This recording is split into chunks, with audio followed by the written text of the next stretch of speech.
Welcome into this episode of Coach's Corner. Jordan Woodruff with you. Good to have you along. Today we're joined by head girls basketball coach Micah Estrada. Coach, good to have you. Good to be here. Look good to talk about the upcoming season that's going to be here before we know it. In fact, in less than 2 weeks, you'll be playing a game. Yeah, definitely. Monday, November 24th is our first game against Stillwater. Yeah, and really cool. Stillwater, not a part of the district this year, but you're still able to kind of get them in that rivalry, and it's really neat too because you kind of book in the year with them. You play them the first game, then the last game. Yeah, anytime you can get a rivalry game into your schedule when you've got room, you definitely want to do that, and we're excited to kick off and finish with them this year. Now, as far as districts, like I said, it's redone. They redo things for all sports every couple of years. You kind of like the way this has gone, right? Because I mean, it's still going to be tough. 6A basketball can be tough, but you guys have been in a juggernaut district since they went to this, and it's kind of, I'm not going to say completely lightened up, but lightens up a little bit. Yeah, definitely. Last year was super rough for us. There were a lot of good teams. Every night we hit the floor. There were a few D1 girls that we were going up against. This year, like you said, it's still going to be tricky, but there are definitely some games that are going to be really competitive. I feel like fun to watch type games. They're going to be good ones. All right, let's talk about the team now. You always think about what you lose from the last year going into this year, but that's part of it. That's part of high school ball and really any ball anymore, Yes, right? yeah. There's a lot of turnover. Yeah. Let's first talk about the girls that you have coming back that you're hoping that showed some good promise last year, but ready to take that next step in their game. So we've got 5 seniors this year. We've got Jenna Northcutt, Jasmine Sadowski, Nevaeh Carlisle, Allison Duncan, and Alexa Avila. We also have coming back for us from last year, Natalia Good. Those are all, most of them are all ones that got big minutes last year. Yeah, they're all core players Yes, that are back. Yeah. So that'll help us out a little bit this year with that experience and things like that. But we're looking for big things. Jasmine Sadowski again, Jenna Northcutt, and Natalia Good. And then Nevaeh Carlisle is another one that kind of jumps in, and she's kind of like your go-getter. She's not really, a lot of times not going to score maybe as much, but she's going to make the plays that really get your team energized. Yes, for sure. And she's the one that gets everybody up off the bench screaming, excited on the floor and all that. And then we kind of finish it off the whole thing with Allison Duncan in the post. She's a big, strong, good footwork post that can go finish for us. Yeah, and that's when you look at it, you always wonder, okay, 2 things. Can you score the basketball? Can you play defense? And with this core group coming back, you think both are going to be quite a bit better. Yeah, definitely. We are offensively, things are starting to come around. We've put in some new stuff this year that's giving us lots of opportunities to score. We've been successful with them in a few of the last scrimmages. So I think the girls are starting to see, hey, we're coming along, and they're getting excited. I know us as coaches, we're getting excited, and now we just got to continue working on making sure we can knock those shots down. Well, and one thing I'll say with this group that's coming back, last year, it seemed like at times one would have a really, really good game, but you never could get like 3 or 4 all coming together at once as far as being able to score the basketball and having that great game. And, you hope another year is going to help with that because if you're going to win at a high level, you're going to have at least 2 or 3 of these girls score at a good level every night. Yeah, consistency, that seems to be something we've struggled with in the past, and a little bit this year, we're continuously talking to the girls, like, you can't take lulls. When you take lulls in the group, the area we play in, that's when you get down 10, 15 points in a quarter. So we're constantly preaching to them, if you need a break, take a break, but don't take it out on the court. Like, we got to be constantly ready, constantly going at the other team. All right.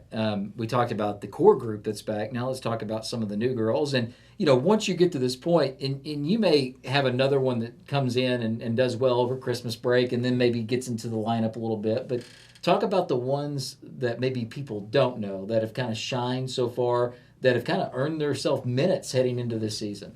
Yeah, so we've got, I don't know if we'll technically call her a move-in. She did move in from New Mexico.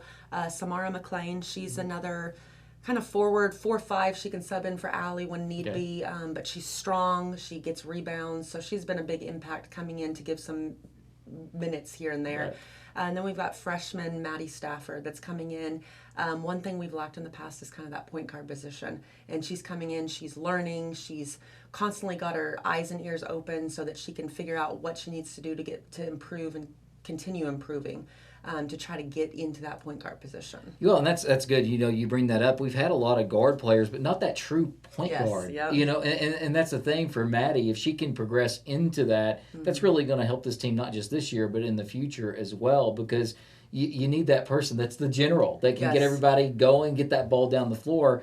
And we've had a lot of girls that can do it, but not that really true point guard. Yeah, and it's been, I think some of the girls, some of our scorer girls are kind of getting excited for that because they're like, now I can get off the ball and go get in scoring position. And so we just kind of starting to see like, hey, their wheels are turning. They're starting to figure things out. And it's getting exciting because they're getting it this year.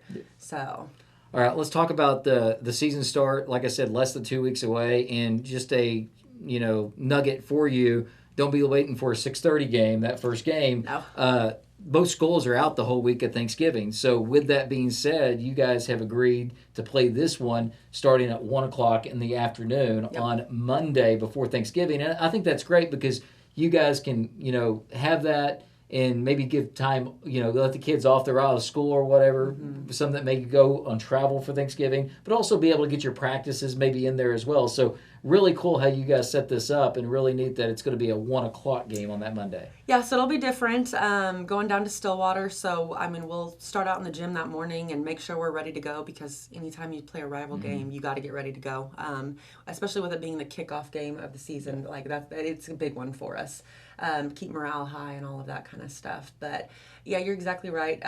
Usually we play in scrimmages over Thanksgiving break, but it's kind of fun to be able to kick off a week before everybody and get going. Now, y'all still going to do any scrimmages during Thanksgiving because the games because started? We have the games, we have to get rid of those. Well, what's that going to be like knowing that you're going to have that game and then your practices before you get to the next week, you're going to actually have that, a little bit different. You have scrimmages, but the actual game tape on file to maybe review. Yes. But also for the girls to know where you kind of need to work and get better, and not just in a scrimmage setting. Yeah, and I'll say this year we've got a good group of girls that are actually, I'm noticing times that are getting watched like on our Huddle app that they're actually going in. They're asking me, when am I going to download scrimmage film, things like that. So they're watching, they're learning. So yeah, just like a game, right? You never know what's going to happen, who's going to show up, who's not going to show up. You want to say everybody's going to show up, but you never know. So it'll be exciting to kind of see how it all plays out, what happens, and then, like you said, go back and watch it later and see what we need to improve on going into district play. Yeah, and ultimately, you got that great core of senior girls. That's where the season's going to go. I think these girls probably understand that, too, if they have good years, it's going to be a good year. Yep. And with that being said, they all have the capability of having them really successful years. Like I said, if they can get that consistency of being able to score on a consistently and play defense consistently. But that group of seniors that you have, you kind of look at it. You can almost coach it by saying, hey, this is your year. Make of it what you want. Yeah, and we've told them exactly that. Like, hey, I'm excited. We just scrimmaged this last weekend against a team that beat a team that's in our district this year. And so we're telling them, hey, we're there. We're right there to be super competitive in our district. What are you going to do with it? Yeah. We can only do so much as coaches. We can't go out on the court as much as I'd love to get out there and play. And them realizing that and doing what they need to do and things like that. It's been fun to watch this year. I think last time you got out there to play, you had an injury, didn't you? So we got to keep you from doing that. You got to stick to the coaching part now. I want to so bad, though. It's tough. It's tough when you're a younger coach. You want to get out there and show them firsthand, but at the same time, it's my calf. That's always what. It's not just the injury; it's the way the kids view you as well. You want to make sure they view you as the coach. Yes, for sure. So I totally get it. It's hard. I hear that from younger coaches all the time. It is hard, and your body thinks you can still do it, and you really can't. So I know. I went to jump the other day to try to get the ball out of the net, and I think my feet maybe got off the ground this much, and I was like, man, I really felt like I jumped. Missed that vertical, don't you? Yeah. Yeah, no doubt. So hey, that's going to do it, Coach. Really appreciate the time. Thank you. Coach Micah Estrada with girls basketball season will kick off the Monday before, I should say tip-off, Monday before Thanksgiving at 1 o'clock down there in Stillwater. Thanks to Chris behind the camera, Jordan Woodruff saying so long. Until next time, go Cats.